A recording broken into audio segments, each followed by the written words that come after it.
Hi everyone, स्वागत है आप सभी का टीचिंग गोल्स के इस लर्निंग प्लेटफॉर्म पर। आई होप आप सभी लोग अच्छे होंगे। एस्टेट की सीरीज चली हुई है और आज जो आपकी क्लास रहने वाली है वो सीडीपी की रहेगी। इंटेलिजेंस टॉपिक चला हुआ है और आज आपकी इंटेलिजेंस यानी कि बुद्धि की आखिरी सिद्धांत हम पढ़ने वाले हैं, जो कि आपका बहुत इंपॉर्टेंट है। ज़्यादातर क्वेश्चन यहीं से ही आता है, बट कई बार क्वेश्चन पिछले सिद्धांत जो हमने पढ़े उनसे भी आ जाता है, इसलिए हमने सारे सिद्धांतों को पढ़ा है। तो ये लास्ट है जिसको मल्टीपल इंटेलिजेंस थ्योरी बोला जाता है, बहुबुद्धि सिद्धांत। इसको किसने दिया था? होवर्ड गार्डनर ने दिया था। ठीक है, आपने ये नाम बहुत बार पढ़ा होगा, होवर्ड गार्डनर ने। और कब दिया था ये सिद्धांत? 1983 में, 1983 में दिया था। अमेरिकन साइकोलॉजिस्ट थे, ये भी ध्यान में रख लेना। ठीक है, अमेरिकन साइकोलॉजिस्ट। इन्होंने एक बुक दी थी, इनकी बुक बड़ी फेमस है। इनकी बुक का नाम याद रख लेना, फ्रेम्स ऑफ माइंड।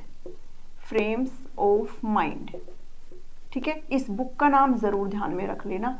और आई थिंक मैंने आपको बुक नहीं बताई है, जब हमने स्टर्नबर्ग की ट्रायर्किक थ्योरी पढ़ी थी तो उन्होंने भी एक बुक दी थी, बियॉन्ड आईक्यू। ठीक है, वो मैं यहाँ पर लिख देती हूँ, वो स्टर्नबर्ग की है, बियॉन्ड आईक्यू। इसको भी अपने नोट्स में लिख लेना। अगर आप मेरे से लेंगे, अगर आपने लिए हैं तो आपको पता है मैंने वहाँ पर जो थ्योरीज है आपके सारी वो अपलोड कर दी है। ठीक है, कमेंट उसमें सेक्शन में। तो होवर्ड गार्डनर ने 1983 में दी थी, अमेरिकन साइकोलॉजिस्ट थे, फ्रेम्स ऑफ माइंड। और इस थ्योरी को एक नाम और दिया जाता है, मल्टी डायमेंशनल थ्योरी। ठीक है, मल्टी डायमेंशनल थ्योरी भी इसको ही बोला जाता है, ये भी ध्यान में रख लेना। बहुआयामी सिद्धांत लिख लेना। ठीक है, चलिए अब इस थ्योरी के बारे में बात कर ली। थोड़ा सा बेसिक चीजें मैंने आपको बताई है। इन्होंने भी इंटेलिजेंस की थ्योरी दी है, बट इन्होंने बात करी, इन्होंने कहा बुद्धि की जो परिभाषा इन्होंने दी है इंटेलिजेंस की, वो कहते हैं कि ये जो है एक सिंगल जनरल एबिलिटी नहीं है, एक एकल सामान्य योग्यता नहीं होती है बुद्धि, जबकि ये क्या होती है? सेट ऑफ डिस्टिंक्ट एबिलिटी, यानी कि विशिष्ट योग्यताओं का एक सेट होता है, विशिष्ट योग्यताओं का एक समूह होता है, जो कि आपस में कैसी होती है? इंडिपेंडेंट होती है, यानी कि आपस में स्वतंत्र रूप से कार्य करती है। ठीक है, ये आप ध्यान में रखें। इन्होंने कहा कि जो बुद्धि है वो एक सिंगल जनरल एबिलिटी नहीं है, एक सामान्य योग्यता नहीं है, सिंगल सामान्य योग्यता नहीं है, बल्कि जो विशिष्ट योग्यताएं हैं, बहुत सारी विशिष्ट योग्यताएं होती है, उनका एक समूह होता है और वो आपस में इंडिपेंडेंट होती है। तो अगर बेसिकली बात करें, क्वेश्चन आपके यहाँ जो 8 टाइप्स की जो बुद्धि इन्होंने बताई है, इन्होंने 8 तरह की बुद्धि की बात करी है कि किसी भी इंडिविजुअल में आपकी ये बुद्धि जो है पाई जाती है। तो इन 8 बुद्धि के जो टाइप्स है ना भाई, देखो वैसे बहुत सारे टाइप्स हैं, लेकिन एनसीईआरटी यहाँ पर 8 की बात करती है, तो आप भी इन्हीं 8 को ही पढ़ेंगे। इसमें से जो आपका लेटेस्ट ऐड हुआ है वो नेचुरलिस्टिक बुद्धि है। ठीक है, इंटेलिजेंस है। तो एक एक करके हमको एक एक पढ़ना है, बिकॉज क्वेश्चन आपके यहीं से ही पूछ लिए जाते हैं। तो लिंग्विस्टिक यानी कि भाषाई बुद्धि किसे कहते हैं? जिस इंडिविजुअल के अंदर, जिस भी इंसान के अंदर ये वाली इंटेलिजेंस पाई जाती है, जिसको भाषाई बुद्धि जिसके अंदर पाई जाती है, वो एबिलिटी है, मतलब उसके अंदर वो योग्यता है कि वो लैंग्वेज को इफेक्टिव तरीके से यूज कर सकता है। उसको इतना पता होता है कि भाषा मतलब वो अपनी चीजों को दूसरों के सामने प्रेजेंट भी कर सकता है और दूसरों की बातों को अच्छे से सुन भी सकता है। मतलब भाषा का उसके अंदर एक कौशल कह लो, भाषा की एक बुद्धि उसके पास है कि वो उसको पता है लैंग्वेज उसको कैसे इफेक्टिवली यूज करना है। जैसे आप यहाँ पर एग्जाम्पल में पोएट को ले सकते हैं, जितने भी कवि होते हैं, ठीक है, उनको ले सकते हो। राइटर जो है भाई, रीडिंग राइटिंग सब जो है इसके अंतर्गत ही आ जाता है। लिखने की एक कला होती है, पढ़ने की एक कला होती है। ठीक है, तो पोएट्स हो गए, राइटर्स हो गए, लॉयर्स हो गए, तो वो किस में आते हैं? वो लिंग्विस्टिक इंटेलिजेंस के अंदर आते हैं। सेकंड है लॉजिकल मैथमेटिकल, नाम से ही क्लियर है, तार्किक गणितीय बुद्धि इसको कहते हैं। और एबिलिटी टू रीजन, यानी कि जिन इंडिविजुअल के अंदर ये वाली बुद्धि पाई जाती है वो अच्छे से रीजनिंग कर सकते हैं, तर्क कर सकते हैं लॉजिक के साथ। ठीक है, लॉजिक के साथ अच्छे से प्रॉपर रीजनिंग कर सकते हैं। कोई भी जब सवाल का जवाब दे रहे हैं, क्वेश्चंस को बना सकते हैं, मैथमेटिकल प्रॉब्लम्स को, मैथ से रिलेटेड जो समस्या उनको सोल्व कर सकते हैं। साथ ही एब्स्ट्रैक्ट थिंकिंग भी कर सकते हैं। एब्स्ट्रैक्ट थिंकिंग क्या होती है? अमूर्त चिंतन वो कर सकते हैं। जो चीज आपके सामने नहीं है वो आप अपने माइंड में हाइपोथेटिकल सिचुएशंस के प्रति आप सोच पाते हो, वो आपकी एब्स्ट्रैक्ट थिंकिंग कहलाती है। ठीक है, तो जिन इंडिविजुअल में ये होता है वो ये सारी चीजें कर सकती हैं। तीसरा है स्पेशल। ठीक है, स्पेशल, ये वो वाली स्पेशल नहीं है भाई, ये स्पेलिंग थोड़ा मिस्टेक है, 1 मिनट रुको। ये वो स्थानिक वाली है स्पेशल।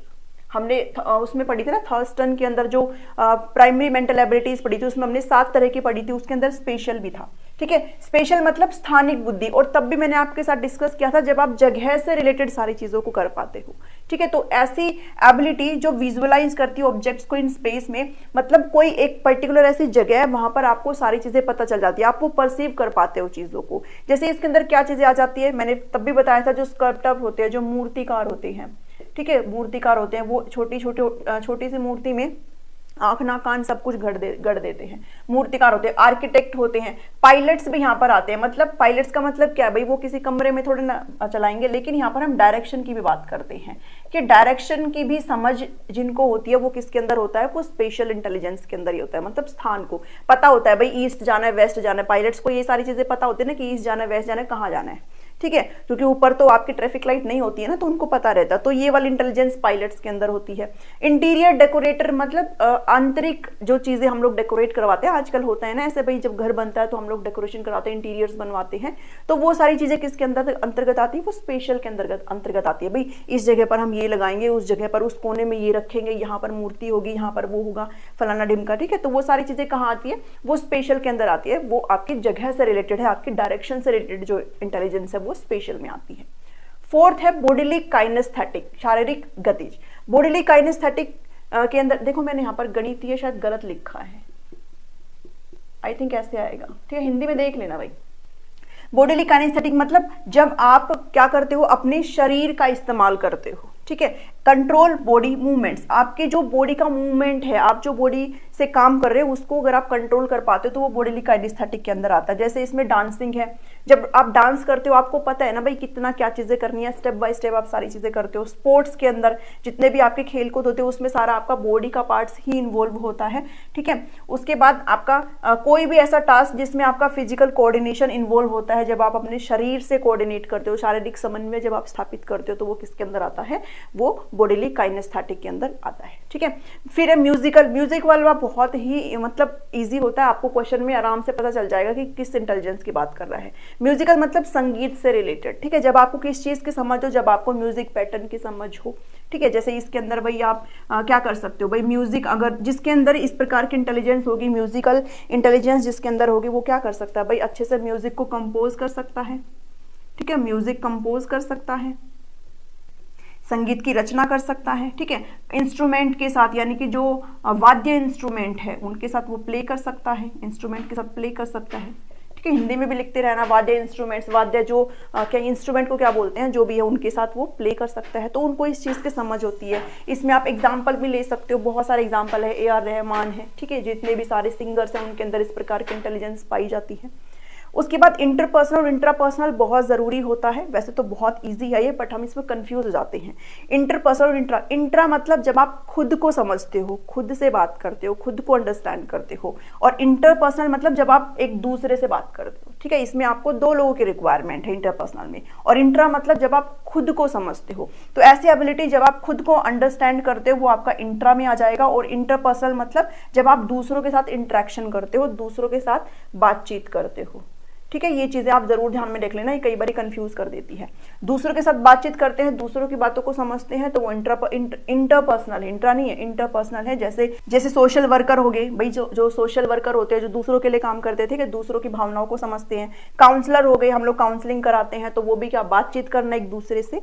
और इंट्रा मतलब जब आप खुद को समझते हो, खुद को समझते हो जब आप कहीं ना कहीं अपने इमोशंस को कंट्रोल करना सीख जाते हैं। ठीक है, अपनी भावनाओं को कंट्रोल करना सीख जाते हैं, आपने खुद का एक थॉट पैटर्न आप समझ पाते हो भाई आप क्या चाहते हो क्या नहीं। ठीक है, तो वो इंटरपर्सनल इंट्रा के अंदर आता है, ध्यान देना इस चीज को। इंटर मतलब जब आप आपस में एक दूसरे से बात कर पाते हो, आपस में एक दूसरे की भावनाओं को समझ पाते हो। और इंट्रा मतलब जब आप खुद से बात करते हो। ठीक है, जब आप खुद को सेल्फ अंडरस्टैंड करते हो। एंड लास्ट जो कि आपका रिसेंट एडिड है वो आपका नेचुरलिस्टिक है। एक म्यूजिकल हो गया, एक आपका नेचुरलिस्टिक। ये बहुत ईजी सा है, आपको एग्जाम्पल में क्वेश्चन में झट से देखते ही पता चल जाएगा।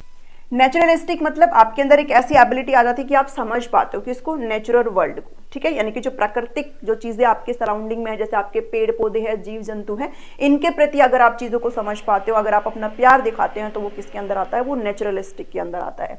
इसमें फार्मर्स हैं, भाई फार्मर्स तो काम ही यही करते हैं, ठीक है। नेचर लवर है, जो भी प्रकृति से प्यार, जितने सारे एनवायरमेंटलिस्ट है वो सब इसके अंदर आ जाते हैं। एक बहुत प्यारा मैं आपको एग्जाम्पल बताती हूँ, तुलसी गौड़ा, ये नाम अगर आपने पढ़ा हो, इनको पद्मश्री मिला है और एज्ड लेडी है, इन्होंने 30,000 प्लस जो है पेड़ पौधे लगाए, इनको पद्मश्री मिला 2021 में, ठीक है। तो और ना ही कोई एजुकेटेड है, पढ़ी लिखी भी नहीं है, तो मैं आपको जस्ट एग्जांपल बता रही हूँ कि इन्होंने बहुत सारे पेड़ लगाए। तो इनको किस में काउंट किया जा सकता है, इनके अंदर ये वाली इंटेलिजेंस है, नेचुरलिस्टिक इंटेलिजेंस, ठीक है, इनके अंदर ये वाली बुद्धि पाई जाती है। तो ऐसे आपके बहुत सारे जो पेट लवर्स है वो भी इसके अंदर आ जाएंगे, ठीक है, जो डॉग लवर्स है वो भी इसके अंदर आ जाएंगे। तो कुछ भी आप इस चीज के जो नेचर से रिलेट करता हो, जो प्रकृति से रिलेट करता हो, वो इसके अंदर आ जाएगा।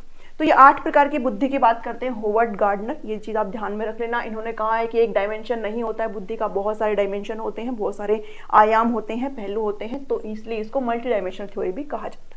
तो ये छोटी सी थ्योरी थी, बट अपने आप में इंपॉर्टेंट है, बिकॉज ज्यादातर क्वेश्चन इसी थ्योरी से आते हैं। बाकी आप पिछली से भी सकते हैं, बट आपको इसको तो बिल्कुल भी नहीं छोड़ना, यहाँ से ही जनरली क्वेश्चन आपसे पूछे जाते हैं। आई होप आपको आज की थ्योरी समझ में आई है। अगर पसंद आई तो इसको जरूर लाइक करना, शेयर करना सभी के साथ, सभी ग्रुप्स में, सभी व्हाट्सएप में, जहां मर्जी वहां शेयर करो।